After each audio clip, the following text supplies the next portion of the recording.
దేవునికి కూడా నా హృదయపూర్వకమైన ఆశీస్సులు నేను చెల్లిస్తున్నాను.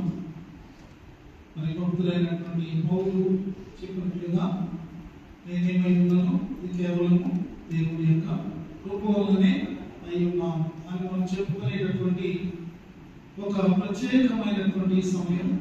అంత మాత్రమే కాకుండా భక్తులైనటువంటి దావీదు దేవుని కొనియాడినట్టు నా ప్రాణమా యెహోవాను సంతుతించు, నా అంతరంగమున సమస్తమా ఆయన పరిశుద్ధ నామమును సంతుతించు, నా ప్రాణమా యెహోవాను సంతుతించు. ఆయన చేసిన కార్యములు దేనిని ఇలా మనం చెప్పుకోవడానికి దేవుడి గురించి ఒక భాగ్యాన్ని మనకు అనుగ్రహించారు.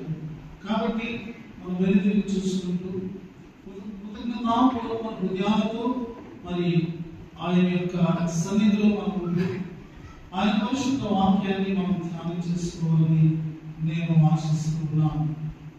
ఇది నా యొక్క స్వార్థ లేఖనంలో నుండి ఒక వచనాన్ని మనం చదివి ప్రార్థించుకొని ధ్యానంలోకి మనం వెళ్దాం. పరిశుద్ధులైన లూకా రాసిన సువార్త 13వ అధ్యాయం 8వ వచనాన్ని మనం చదువుకుందాం. లూకా 13:8. అయితే వాడు అయ్యా నేను దాని చుట్టూ త్రవ్వి ఎరువు వేయి మట్టుకు ఈ సంవత్సరం కూడా ఉండనివ్వు. అది ఫలించినా సరే. కృపాపవిత్రమైన మా ప్రియమైన తండ్రి, జీవముగల మా రక్షకునికి వందనాలు చెల్లిస్తున్నాను. ఎంతో గొప్ప దేవుడు, సదా నేను మీతో ఉన్నాను మాకు చెప్పారు. చెప్పినట్టే మీరు మాతో ఉన్నారు తండ్రి. ఆయన అన్ని పరిస్థితులలో మేము యొక్క సన్నిధి, మీ కాపుదలను, మీ నడిపెట్టును, మీ సహాయాన్ని, మీ స్వస్థతను మీరు అనుభవించారు. దేవాయ రాత్రి సమయంలో నేను ఏమి చెల్లించి మీరు రుణములు తీర్చుకోగలను మా ప్రభు. మీరు చేసినటువంటి ఆశ్చర్య కార్యములు లెక్కించదు అనుకుంటే మాకు అవి లెక్కకు మించి ఉన్నవి, ఇసుక రేణువుల కంటే అధికంగా ఉన్నవి ప్రభు. కేవలం మా రక్షణ పాత్రను మేము చేపట్టుకుంటాము. మీ కృతజ్ఞతాస్తుతులు మేము చెల్లిస్తున్నాము. ఆయన మా శిరములను వచ్చి ఆయన మా హృదయపూర్వక కృతజ్ఞతాస్తుతులు మేము చెల్లించుకుంటున్నాము. మీరు మాతో మాట్లాడుతూ ఉన్నారు. ఆయన మీ మాట ఆగిపోలేదు, మీ స్వరం ఆగిపోలేదు. ఆయన మీ యొక్క ప్రేమ, మీ స్వరం మాకు వినబడుతూనే ఉంది. మా ఆయన మీ యొక్క బాధ్యత, మీ శ్రద్ధ, ఆయన మీ స్వరంలో మేము కనుగొంటూనే ఉన్నాము. కాబట్టి మీకు వందనాలు. ఈ సమయం మరొకసారి మీ యొక్క స్వరాన్నే మేము వినాలని కోరుకుంటున్నాం. మాతో మాట్లాడండి. ఈ సమయం నా నుండి మాటలు మా అందరికీ ధ్యానం, మీ దృష్టికి అంగీకారం కలిగినట్టు సహాయం చేయండి. యేసుక్రీస్తు ప్రశస్తమైన నామంలో ప్రార్థించి వేడుకొంచున్నాము తండ్రి. ప్రభువునందు ప్రియమైన దేవుని పిల్లలారా, మరి ఇవి ఎంతో ప్రశస్తమైనటువంటి నిమిషాలు. ఎందుకంటే మరి కొద్ది సమయంలో మనము 2024 అనేటటువంటి ఈ యొక్క మరి సమయాన్ని దాటి మనము 2025 అనేటటువంటి నూతన సమయంలోకి మనం ప్రవేశించబోతున్నాం. కాబట్టి ఇవి ప్రశస్తమైనటువంటి క్షణాలుగా మనం ఎంచుకోవలసి ఉన్నది. మనము వెనుతిరిగి చూస్తున్నట్లయితే ఇక్కడ యేసు ప్రభువారు చెప్పినటువంటి, లేకపోతే ఆయన మరి రిఫర్ చేసినటువంటి 2 ఇన్సిడెంట్స్ మనం జ్ఞాపకం చేసుకోవచ్చు లూకా సువార్తలో. ఈ ఉపమానాన్ని చెప్పే ముందు ఒక సంభాషణ జరిగింది. అదేమిటంటే యేసుతో కొంతమంది అన్నారు, మరి ఇదిగో పిలాతు కొంతమందిని చంపాడు, వారి యొక్క రక్తాన్ని వారి బలులతో కలిపి ఉన్నాడు అని చెప్పి వాళ్ళు యేసు ప్రభు దగ్గరికి వచ్చి రిపోర్ట్ చేశారు. యేసు ప్రభు వారు దానిని ఆయన రిఫర్ చేస్తున్నారు. ఏమన్నారంటే, గలిలయులు అటు హింసలు పొందినందున వారు గలిలయులందరికంటే పాపులను మీరు తలంచుచున్నారా? కారణం మీకు చెప్పుచున్నారు, మీరు మారు మనస్సు పొందనేలా మీరందరూ అలాగే నశించారు. మరియు సిలోయలోని గోపురము పడి చచ్చిన ఆ 18 మంది యెరూషలేములో కాపురమున్న వారందరికంటే అపరాధులని తలంచుచున్నారా? కారణం మీతో చెప్పుచున్నాను, మీరు మారు మనస్సు పొంద పాయింట్ ఆఫ్ టైంకి 2 ఇన్సిడెంట్స్ జరిగి ఉన్నాయి. ఒకటేంటంటే పిలాతు కొంతమందిని చంపేశాడు.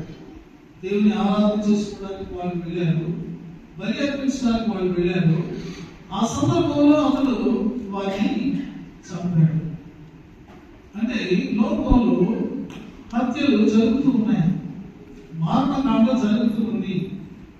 గత సంవత్సరం నుండి కూడా మనము యుద్ధ వార్తలు వింటూనే ఉన్నాము. ఎంతో మంది మరి చంపబడ్డారు, చనిపోయారు. కిడ్నాప్ చేసి వారి దారుణంగా మరి ఈ యొక్క తీవ్రవాదులు చంపినటువంటి విషయాలు మనం విన్నాం. కాబట్టి మరణం అనేటటువంటిది ఆ రీతిగా సంభవిస్తున్నది ఒక ప్రకారం. అలాగే రెండవది ఏంటంటే శిలువలో ఒక కోపంలో పడి మొత్తం చనిపోయారట. ఇది యాక్సిడెంట్ లేకపోతే ఒక ప్రకృతి వైపరీత్యం అని మనం అనుకోవచ్చు. ప్రకృతి మన స్వాధీనంలో లేదు. సునామీ గురించి మనం రీసెంట్ గా మనం విన్నాం, భూకంపాల గురించి మనం విన్నాం. ఇలాంటి ప్రకృతి వైపరీత్యాలు జరుగుతూ ఉండగా అనేక మంది చనిపోతూ ఉన్నారు. ప్రభు అని అంటున్నారు, do you think you are better than those people? Do you think? అని ఆయన నాడు వారికి చెప్పారు. మరి మీకు ఎందుకు సమయం పడింది? అలాగ మీకు ఎందుకు సంభవించలేదు? This is an opportunity that you may repent అని ప్రభు అంటున్నారు. మీరు మారు మనసు పొంద నిమిత్తము మీకు ఇవ్వబడినటువంటి ఒక సువర్ణ అవకాశం. కాబట్టి మీరు దీనిని సద్వినియోగం చేసుకోవాలి అంటూ ప్రభు వారు ఈ ఉపమానాన్ని ఆయన చెప్పినట్లు మనం చూస్తున్నాం. ఇది ఈ ఉపమానంలోకి మనం వెళ్ళినప్పుడు ఒక యజమానికి ద్రాక్ష తోట ఉంది. ఆ ద్రాక్ష తోటలో చిత్రంగా ఒక అంజూరపు చెట్టు కూడా నాటబడింది. అతడు మొదటి సంవత్సరం వచ్చాడు, పండ్లు ఉన్నాయేమో అని, ఏమీ లేవు.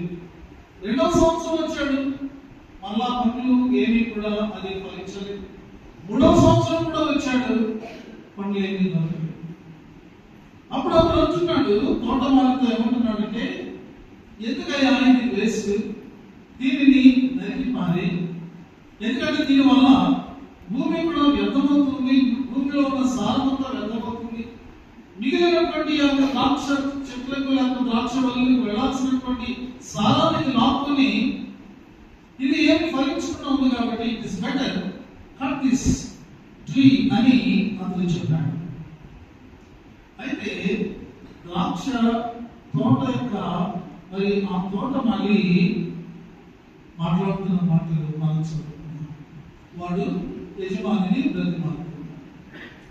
ఏమంటున్నాడంటే, అయ్యా ఒక్క సంవత్సరం అవకాశం ఇవ్వండి, నేను దీని చుట్టూ చక్కగా నేను తవ్వి నీళ్లు పోస్తాను, ఎరువు వేస్తాను. ఒకవేళ ఈ సంవత్సరం అది ఇవన్నీ నేను చేసిన తర్వాత ఫలిస్తే సరి, లేకపోతే నేను చెప్పినట్టే నరికి వెళ్దాం అని ఆయన అక్కడతో ఆ ప్యారల్ అది ఏంటండి. ప్రియమైన వాళ్ళ దీన్ని ఈ ఉపమానం మీ అందరికీ కూడా తెలుసు, చాలా సార్లు దీన్ని మీరు ధ్యానం చేసుకుంటారు. అది మరొకసారి దీనిని ఆధారం చేసుకుంటూ మన జీవితాన్ని పరిశీలించుకోవడానికి దేవుడు మనకి ఇచ్చినటువంటి ఒక చక్కని అవకాశం. యూదులో మరి వారి యొక్క దేశంలో ముఖ్యంగా 3 చెట్లు అవి ప్రాముఖ్యమైనవి ఎంచబడతాయి. ఒకటి ఏంటంటే ఒలీవ చెట్టు, రెండవది ద్రాక్ష, మూడవది అంజూరపు చెట్టు. ఈ 3 కూడా మరి వారి యొక్క జీవనంతో ముడిపడినటువంటివిగా ఉన్నాయి. అంటే ఆ పండ్లు తిన్న మాత్రమే కాదు, కానీ సింబాలిక్ గా వారి జీవితంతో ముడిపడి ఉన్నాయి. ఒలీవ చెట్టు యూదుల యొక్క కుటుంబ జీవనానికి సాదృశ్యంగా ఉంది. ద్రాక్ష వల్లి వారి యొక్క స్పిరిచువల్ లైఫ్, ఆధ్యాత్మిక జీవనానికి అది ఒక సింబల్ గా ఉంది. అంజూరపు చెట్టు వారి యొక్క నేషనల్ లైఫ్ కి, వారి యొక్క జాతిగా ఉన్నటువంటి ఆ జీవనానికి అది సాదృశ్యంగా ఉంది. కాబట్టి ఇప్పుడు మనం ఇక్కడ గమనిస్తే ఈ యొక్క ద్రాక్ష తోటలో ఒక అంజూరపు చెట్టు మరి ఇది ఒక వేరు జాతి మొక్క లేక చెట్టు అయినప్పటికీ కూడా అది అక్కడ ఉంచబడింది. మన ఆధ్యాత్మిక జీవితంతో పాటు మన సామాజిక జీవనం లేకపోతే మన యొక్క other life other than spiritual life must be linked with the spiritual life. నా ఆత్మీయ జీవితం వేరు, మిగిలిన జీవితం వేరు అని అనుకుంటే మనం చాలా క్రైస్తవ్యాన్ని క్రీస్తు తత్వాన్ని మనం సరిగ్గా అర్థం చేసుకోలేదు. చర్చిలో నేను చాలా భక్తిగా ఉంటే చాలు, బయట నేను ఎలా ఉన్నా పర్వాలేదు అని అనుకుంటే అది that's not the true Christian way. క్రీస్తున్నటువంటి విధానం అది కాదు.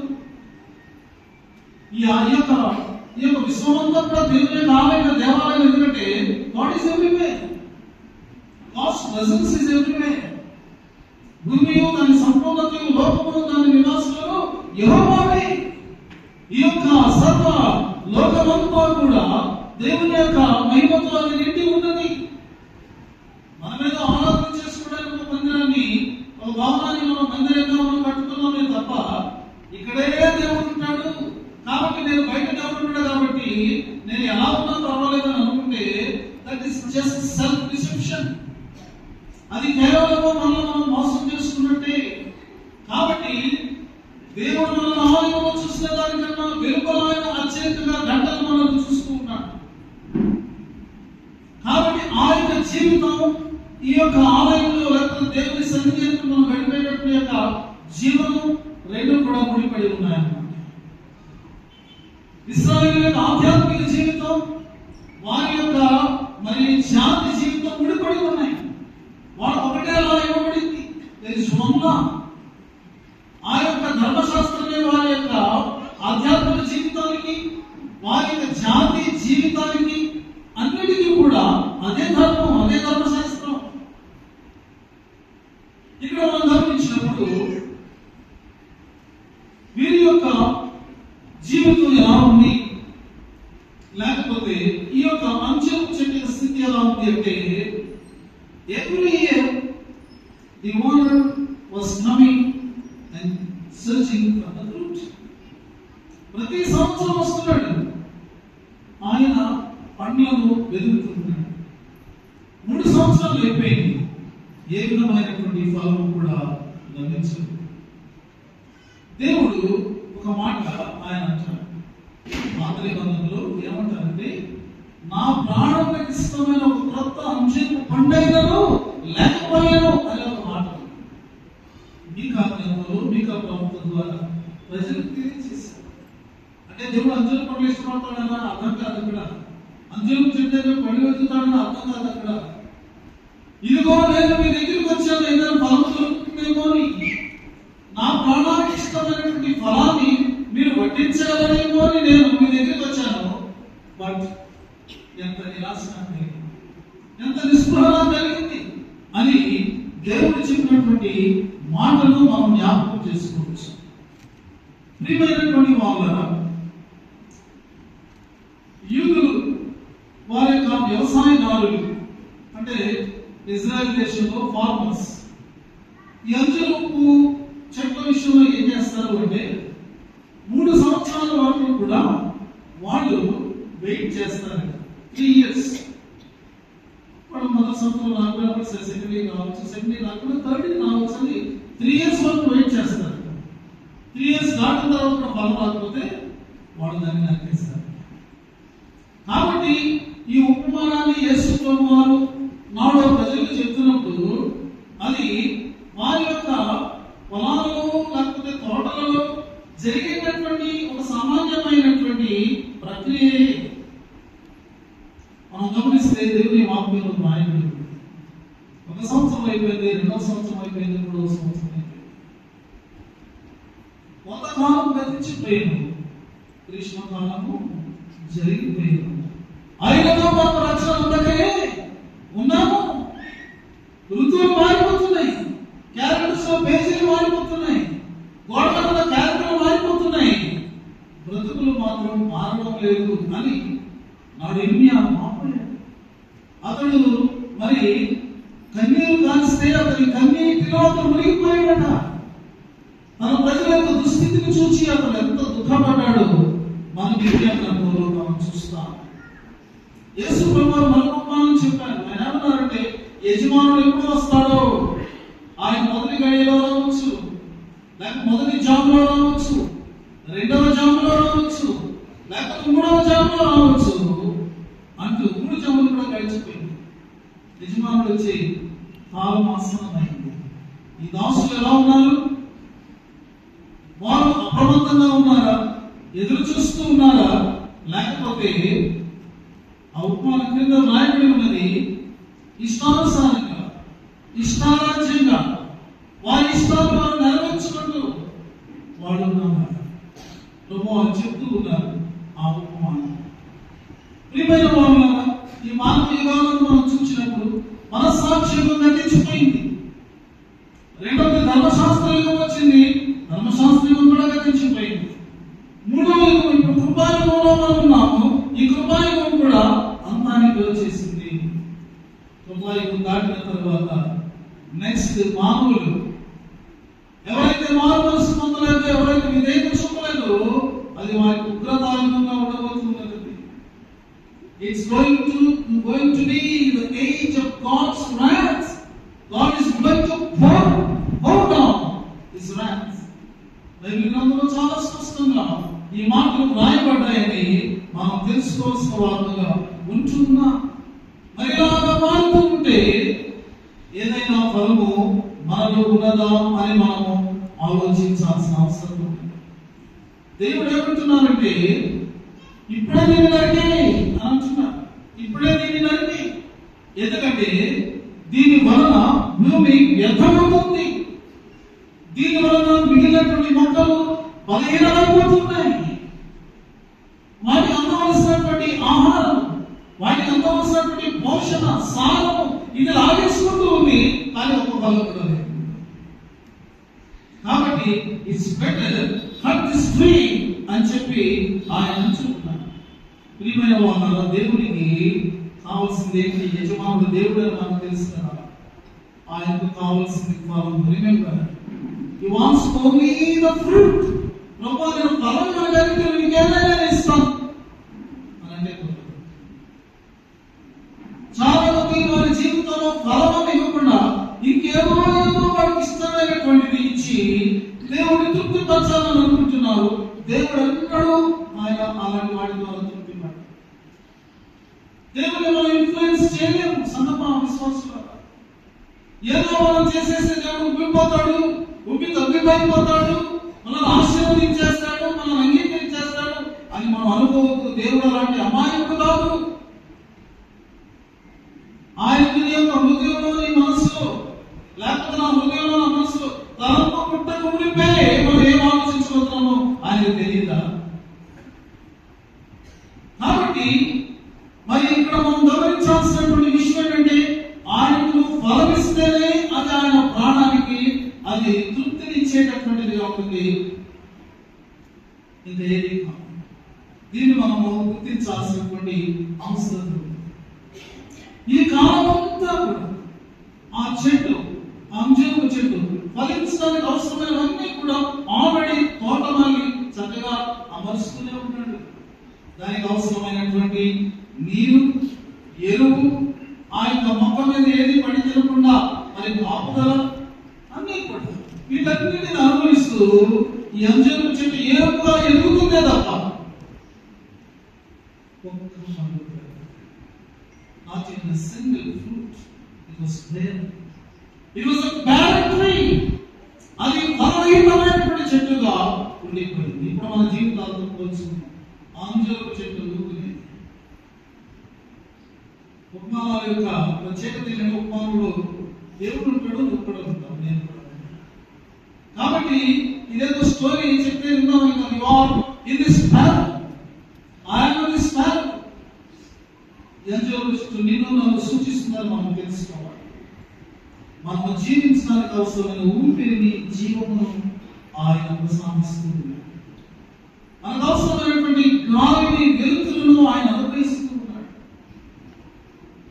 మన కుటుంబాన్ని, మన స్నేహితులను ఆయన మనకు దయచేశాడు. మన పోషణకు అవసరమైనటువంటి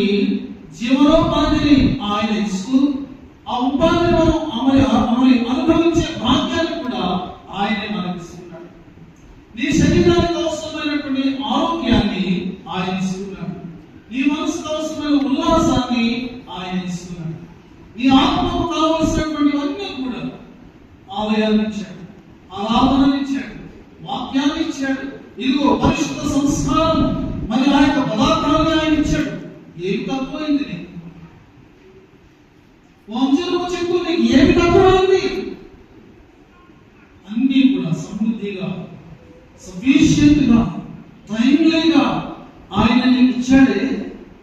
వీటన్నింటినీ అనుభవిస్తూనే ఉన్నావు. కానీ ఆయన ప్రాణానికి ఇష్టమైన ఒక్క పండైనా నీవు ఫలించేవా? ఏదైనా ఉందా? ఒక్కడైనా ఉందా?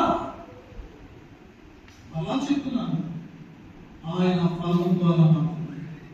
ఇక ఏదో ఇచ్చినది చేస్తున్నాను కదా, నా దేవుడు సంతోషిస్తాడే అనకూడదు, నమ్మకూడదు. ఆయన ఇష్టమైన ఫలం ఈ జీవితంలో ఉన్నదాన్ని కదా. ప్రియమైనటువంటి వాళ్ళు, ఆయన మ్యాక్సిమం అందించాడు. మ్యాక్సిమం ఎంత కావాలి వాటన్నిటిని కూడా ఆయన మనకు ఇస్తూ ఉన్నాడు. సంవత్సరాలు గడుస్తున్నా, ఫలాలు ఇవ్వకపోయినా, ఇగో నెక్స్ట్ ఇయర్ అయినా అని ఆయన ఓర్చుకుంటూ ఉన్నాడు. నోవహు కాలంలో దేవుడు 100 సంవత్సరాలు ఓర్చుకున్నాడు. దేవుడు నోవహును పిలిచినప్పుడు 500 సంవత్సరాల వయసు. అతడు ఓడలోకి వెళ్ళినప్పుడు అతని వయసు 600 సంవత్సరాలు. 100 సంవత్సరాలు దేవుడు వచ్చాడు. 100 సంవత్సరాలు దేవుడు మనకి ఆయన ఆపర్చునిటీ ఇచ్చాడు. తర్వాత ఏమైందో నేను మీకు చెప్పాల్సింది. నోవహు కుటుంబం తప్ప ఒక్క మనిషి కూడా ఈ లోకంలో కాదు. ఎందుకు అంటే వారు మారు మనసు ఉంటాయి. దేవుడు శ్రీకుడు కూడా వాళ్ళు ఆ దేవుడు కూడా లెక్క చేయకుండా అనుభవించేశారు అన్నిటినీ. కానీ దేవుని కృప వారి మీద కుమ్మరించబడినప్పుడు ఒక్కరు కూడా రక్షించబడలేదని మనకు తెలుసు. మనము ఫలాన్ని ఫలించేవారు. ఏ ఫలాన్ని ఫలించాలి? మొట్టమొదటి ఏమో తెలిసింది, మానవ మనసుకు తగిన ఫలాన్ని ఫలించాలి. ఈ మానవ మనసు పొందేమా? ఒకవేళ పొందినట్లయితే నేను మానవ మనసు పొందాను అని మనం చెప్తే అది నాకు మానవ మనసు పొందాలి. నీ మనసు మారితే నీ స్వభావం మారింది. నీ మనసు మారితే నీ మాట మారింది. నీ మనసు మారితే నీవు ఇతరులతో వ్యవహరించేటటువంటి ఆయన రీతి మారింది. నీ మనసు మారితే నీ ఉద్యోగ ధర్మం చేసేటటువంటి విధానం మారింది. నీ మనసు మారితే నీవు చేసే క్రియలో నాణ్యత పెరిగింది. ఎస్, మానవ మనసు తగినటువంటి యోహాను దగ్గరికి వచ్చారు. బాప్తిసం యోహాను దగ్గరికి వచ్చారు. బాప్తిసం పొందుతున్నారు. అయ్యా మేము ఏం చేయాలి? ఏం చేయాలి అంటే ఆయన చెప్తున్నాడు, సైనికులు అంటున్నాడు, మీకు వచ్చే జీతాలతో మీరు తృప్తి పొంది ఉంటాడు. మాకు అధికారం ఉంది కదా, దురధికారం ఉంది కదా, పోలీస్ అధికారం ఉంది కదా, సైనికాధికారం ఉంది కదా అని ప్రజల నుండి మీరు డబ్బులు కూర్చోండి. మీరు మారు మనసు పొందారా? ఇదిగో మీ యొక్క లంచబడిన పోవాలి అని చెప్పారు. ఇలా ఒక్కొక్క గ్రూప్ వస్తుంటే ఆయన వారికి చెప్తూ ఉన్నాడు, మీరు ఈ విషయంలో మీరు మారాలి, ఈ విషయంలో మీరు మారాలి. మారు మనసు తగిన ఫలం లేకుండా నేను రక్షించబడిపోయాను